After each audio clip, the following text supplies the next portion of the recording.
Coincided our stopping with the cocktail hour. Everywhere we went, it was the cocktail hour. Making it in Hollywood has always been a dream for many. Just in here yesterday, and when I was there, I left my glasses in the washroom, and I didn't remember which one. But since the golden age of cinema, numerous actors have battled with addictions to alcohol and other substances. Join us as we look at the worst alcoholics in Hollywood history. 20. Oliver Reed. Robert Oliver Reed, an English actor, was noted for his alcoholism and excessive drinking. There are numerous examples, such as Reed and 36 pals consuming 60 gallons of beer, 32 bottles of scotch, 17 bottles of gin, 4 crates of wine, and a bottle of baby cham in one evening. Reed later changed his narrative, claiming he consumed 106 pints of beer in a 2-day spree before marrying Josephine Burge. Reed became a close buddy and drinking partner of The Who's drummer Keith Moon in 1974 while working on the film adaptation of Tommy. Reed and Moon shared many similarities due to their irresponsible lifestyles. Reed was frequently unhappy that his appearances on television talk shows focused on his drinking exploits rather than his acting career and recent flicks. In 1995, he had a cameo appearance as Mordechai Fingers in Renny Harlin's Cutthroat Island. He was fired and replaced by British character actor George Murcell after arriving extremely intoxicated on set, having already been in trouble for a bar fight and attempting to expose himself to main actress Geena Davis. Reed was a frequent at the one-roomed O'Brien's Bar in Churchtown, County Cork, near the 13th century graveyard in the center of the hamlet, where he would eventually be buried. 19. Peter O'Toole. Peter O'Toole was an English theatrical and screen actor. In the late 1970s, O'Toole nearly died from a severe illness. His stomach cancer was misdiagnosed due to his excessive alcohol consumption. O'Toole had surgery in 1976 to remove his pancreas and a big piece of his stomach, resulting in insulin-dependent diabetes. In 1978, he came close to death due to a blood disease. He eventually recovered and went back to work. O'Toole withdrew from acting in July 2012 after a recurrence of stomach cancer. He died on December 14, 2013, at the Wellington Hospital in St. John's Wood, London, at the age of 81. His relatives intended to carry out his desires by transferring his ashes to the west of Ireland. 18. Rita Hayworth. Rita Hayworth was an American actress, dancer, and pinup girl who rose to prominence in the 1940s as one of Hollywood's golden age stars, appearing in 61 films during a 37-year period. During their marriage, Orson Welles noticed Hayworth's drinking issue, but he never thought she was an alcoholic. It obviously resembled alcoholism in every superficial aspect because she'd get into these rages, but never at him, always at Harry Cohn, her father, her mother, or her brother. She'd damage all the furniture and go into a car, forcing him to climb into the automobile to try to control her. She'd drive up into the hills, suicidally. Hayworth went into a semi-coma in February 1987. On May 14, 1987, at the age of 68, she died in her Manhattan home of complications from Alzheimer's disease. 17. John Barrymore. John Barrymore was an American actor who appeared on stage, film, and radio. Most studios refused to hire Barrymore because of his alcoholism, but MGM took a chance by casting him as Mercutio in their 1936 film Romeo and Juliet. To minimize disturbance to the schedule, the studio placed Barrymore in Kelly's Rest Home, an alcoholic sanatorium. But he continued to drink discreetly and was disruptive on set. Basil Rathbone, who played Tybalt, subsequently admitted that he was drinking and untrustworthy on set, and it was sad to see him in such a state. Word of Barrymore's issues on and off the set went across the industry, and he would not work on another film for over a year until he played a supporting role in the musical Maytime. On May 19, 1942, while recording a line from Romeo and Juliet for a play, Barrymore collapsed. He was transferred to Hollywood Presbyterian Hospital and died on May 29 from cirrhosis of the liver and kidney failure, which was worsened by pneumonia. 16. Richard Burton. Richard Burton was a Welsh actor known for his mellifluous baritone voice. Burton established himself as a formidable Shakespearean actor in the 1950s, culminating in an unforgettable performance as Hamlet in 1964. Burton was an alcoholic for most of his adult life. At his peak drinking in the mid-1970s, he consumed 3 to 4 bottles of hard liquor every day. Burton dried out in St. John's Health Center in Santa Monica, California, after nearly dying from alcoholism while filming The Klansman in 1974. Burton supposedly became intoxicated while filming the picture, and many of his parts had to be shot with him sitting or lying down due to his inability to stand straight. In several situations, he slurred his words or spoke incoherently. By the age of 41, his health had deteriorated to the point where he admitted that his arms were thin and weak. He had bursitis, which may have been exacerbated by poor treatment, arthritis, dermatitis, liver cirrhosis, and kidney illness, as well as a noticeable limp by his mid-40s. Burton's reluctance to be treated for alcoholism made it impossible to determine how much of this was related to his alcohol consumption. Burton spent 6 weeks in a clinic in 1974, recovering from a period in which he consumed 3 bottles of vodka every day. He struggled with health concerns until his death from intracerebral hemorrhage on the 5th of August 1984. 15. William Claude Dukenfield. William Claude Dukenfield, better known as W.C. Fields, was an American actor, comedian, juggler, and writer. His raspy drawl and expansive vocabulary were among his distinguishing features. Fields' cinematic character frequently indicated a passion for booze, which was a key component of the Fields mythos. Fields never drank during his early juggling career because he wanted to perform soberly. Eventually, the loneliness of continued travel drove him to keep whiskey in his dressing room as an incentive for fellow artists to socialize with him while on the road.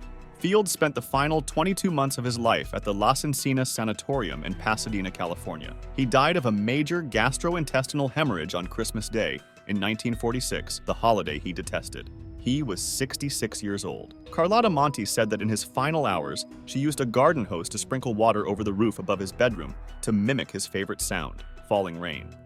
14. William Holden. William Franklin Holden was an American actor and one of the biggest box office draws of the 1950s. Holden met Capucine, a French actress, in the early 1960s. They starred in 2 films together. They supposedly began a 2-year affair, which was said to cease due to Holden's drunkenness. Capucine and Holden were friends until his death in 1981. Holden was killed in a drunken fall at his beachside apartment when he slid on a throw rug and banged his head against a bedside table. Holden was heavily intoxicated when he died, with a blood alcohol level of 0.22. According to the coroner's research, Holden may have lived for up to 30 minutes after banging his skull on the table, resulting in a 2-inch cut above his right eye. Suzanne Vega addressed his death in her 1987 song, Tom's Diner, about a sequence of events one morning in 1981, which included a reference to reading a newspaper article about an actor who had died while drinking. Vega later clarified that this was a reference to Holden. 13. Montgomery Clift. Montgomery Clift was an American actor and 4-time Academy Award candidate, best known for playing melancholy, sensitive young men. On the evening of May 12, 1956, while filming Raintree County, Clift was engaged in a major car accident, resulting in a concussion, broken jaw, broken nose, fractured sinuses, fractured cheekbones, and multiple facial lacerations that necessitated plastic surgery. Although the results of Clift's plastic procedures were impressive at the time, there were visible disparities in his facial look, notably the left side of his face, which was practically immovable. Continued discomfort from his injuries drove him to turn to drinking and medications for relief, as he had done after an earlier episode when dysentery left him with chronic intestinal difficulties. As a result, Clift's health and physical appearance declined. It is often assumed that Clift's numerous health issues and death were caused by drug use, although the autopsy report stated that the cause of death was a heart attack caused by occlusive coronary artery disease. There was no evidence that suggested foul play or suicide. 12. Judy Garland. Judy Garland was an American actress and singer who rose to international fame and critical acclaim for her appearances in both musicals and dramas. However, in real life, Garland did not travel down a beautiful yellow brick road. Instead, she encountered numerous dark forests on her path to stardom. She died tragically because of her drug addiction. Judy Garland had begun to use narcotics more frequently while filming The Wizard of Oz. This included amphetamines and barbiturates, which helped her maintain a lean figure and stay energized. Despite becoming a Hollywood legend, the actress acquired a terrible kind of dependency. Garland was found dead by her husband Mickey Deans in the bathroom of her rented house in London on June 22, 1969, at the age of 47. Her death certificate indicated it was accidental. Supporting the accidental causation, Garland's doctor noted that a prescription for 25 barbiturates was found half empty near her bedside, and another bottle of 100 barbiturates remained unopened. 11. Jack Cassidy. John Joseph Edward Cassidy was an American actor, singer, and theater director who won many Tony Award nominations and a Grammy Award for his work on the Broadway version of the musical She Loves Me. Cassidy's eldest son, David, claimed in his 1994 autobiography, Come On, Get Happy, that in his father's latter years, he became increasingly concerned for him. Cassidy, who suffered from bipolar disorder and alcoholism, became increasingly unstable. In 1974, his neighbors were astounded to discover him completely naked, watering his front lawn in the middle of the afternoon. Cassidy spent 48 hours in a psychiatric hospital in December 1974. On December 11, 1976, Cassidy asked his ex-wife Shirley Jones to go to his West Hollywood home for drinks, but she declined. Cassidy smoked a cigarette before falling asleep on his couch on December 12, 1976. Asleep, he dropped the cigarette, which ignited the couch. The fire spread across the apartment and the building. At 6:15 a.m., Deputy Sheriff John DiMatteo spotted the fire, evacuated the building, and entered Cassidy's apartment. A burnt body was discovered among the ashes near the front entrance of the apartment, and it was identified as Cassidy's through dental records and a signet ring he wore with the Cassidy family crest. His bones were burned and strewn over the Pacific Ocean. 10. Gail Russell. Gail Russell was born in Chicago and migrated to the Los Angeles region as a youngster. Her beauty attracted the attention of Paramount Pictures in 1942, and she secured a long-term contract with the firm when she was 18. She was caught for drunk driving in November 1953 and spent the night in jail. Russell pleaded guilty to intoxication in a Santa Monica, California court in January 1954 and was fined $150. The fine was a jail sentence, with the condition that she refrain from using intoxicants or visiting nightclubs for 2 years. In the same court hearing, she was granted a continuance on a charge of drunk driving. Russell moved into a little house where she lived alone. She would try to stop drinking and then start again. She was 36 years old when she was discovered dead on August 26, 1961, at her Brentwood home in Los Angeles, California. She was discovered by 2 neighbors who were concerned because they hadn't seen her in several days. Russell had an empty vodka bottle by her side, and the home was full of empty bottles. Russell died from liver disease caused by acute and chronic alcoholism, with aspiration of stomach contents being a contributing factor. She was also discovered to have been malnourished when she died. 9. Marie Prevost. Marie Prevost was a Canadian-born film actress. Throughout her 20-year career, she produced 121 silent and sound pictures. Prevost, devastated by the death of her only remaining parent, began drinking heavily and developed an alcohol addiction. Prevost attempted to escape her personal turmoil by immersing herself in her craft, playing several roles as the alluringly attractive seductress who, in the end, was always the honorable heroine. Her sadness was exacerbated by the breakdown of her marriage with Kenneth Harlin, which ended in 1927. Prevost's sadness led her to binge on food, resulting in severe weight gain. Her career progressed, although she was demoted to minor roles. By 1934, she was unemployed, and her financial situation had deteriorated considerably. The downhill spiral was exacerbated when her weight issues prompted her to go on multiple crash diets to keep whatever tiny part a movie studio offered. Prevost died on January 21, 1937, at the age of 40, perhaps from a combination of acute alcoholism and starvation caused by anorexia nervosa. Her body was discovered on January 23rd, after neighbors complained about her dog's excessive barking. Police discovered numerous empty liquor bottles in the room next to her dead body, as well as a $110 promissory note to Joan Crawford. 8. Jackie Gleason. John Herbert Gleason, better known as Jackie Gleason, was an American actor, comedian, writer, and composer dubbed the Great One.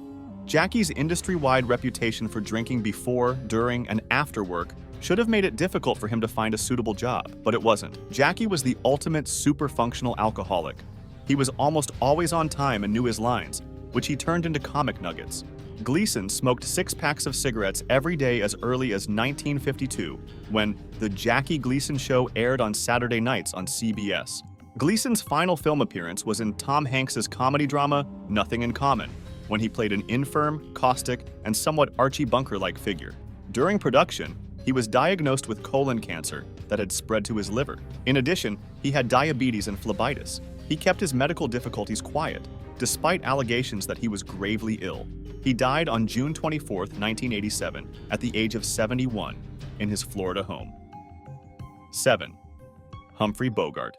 Humphrey Bogart, also known as Bogey, was an American actor. His performances in classic Hollywood films established him as an American cultural hero. In 1999, the American Film Institute named Bogart the greatest male star of traditional American cinema. Few could outdrink him. Bogey began drinking lightly, eventually settling into what one journalist described as a very personal war against scotch. By all accounts, his capacity was legendary, as was his ability to deliver outstanding performances while heavily intoxicated or even stoned. On at least one occasion, his considerable on-set drinking kept him healthy. While filming The African Queen on location, he was one of only 2 members of the cast and crew, the other being director and fellow sot John Huston, who did not contract dysentery due to the excessive amounts of whiskey that killed bacteria in the water. Humphrey Bogart died at the age of 57 from esophageal cancer caused by smoking, not drinking. 6. Spencer Tracy.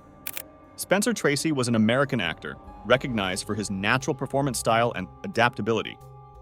Tracy, a great star of Hollywood's golden age, was the first actor to win 2 consecutive Academy Awards for Best Actor after receiving 9 nominations. Tracy's adult life of drunkenness, smoking cigarettes, taking medicines, and being overweight left him in poor health by the age of 60. Tracy was admitted to the hospital on July 21, 1963, after suffering from a severe episode of dyspnea. Doctors discovered he had pulmonary edema, which occurs when fluid collects in the lungs because of the heart's failure to pump efficiently. They also said his blood pressure was extremely high. Tracy was quite weak after this, so Hepburn moved into his home to give him continual care. In January 1965, he was diagnosed with hypertensive heart disease and began therapy for type 2 diabetes, which had previously been disregarded.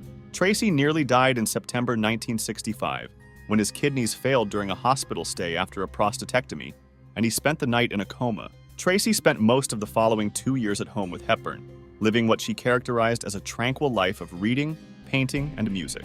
Tracy woke up at 3 a.m. on June 10, 1967, 17 days after finishing his final film performance in Guess Who's Coming to Dinner, to make himself a cup of tea at his Beverly Hills, California condo. Hepburn entered the room to discover Tracy dead of a heart attack. 5. Clara Bose. Clara Gordon Bose was an American actress who rose to prominence during the silent film era of the 1920s, before successfully transitioning to talkies in 1929. For nearly a decade, Bose battled to reconcile her public persona with her private life. She fought to be perceived as a more serious actress before deciding to leave her career entirely. She grew up being abused by her alcoholic father and threatened with death by her psychotic mother, living in a sort of circle of torment. In 1949, she sought treatment at the Institute of Living for persistent sleeplessness and diffuse stomach pains. Shock treatment was undertaken, and several psychological tests were conducted. Bose's IQ was assessed as bright normal, while others believed she was unable to understand, had bad judgment, and exhibited inappropriate or even weird behavior. Her pains were considered imaginary. Thus, she was diagnosed with schizophrenia. Bose died September 27, 1965, of a heart attack in Los Angeles, California, at the age of 60.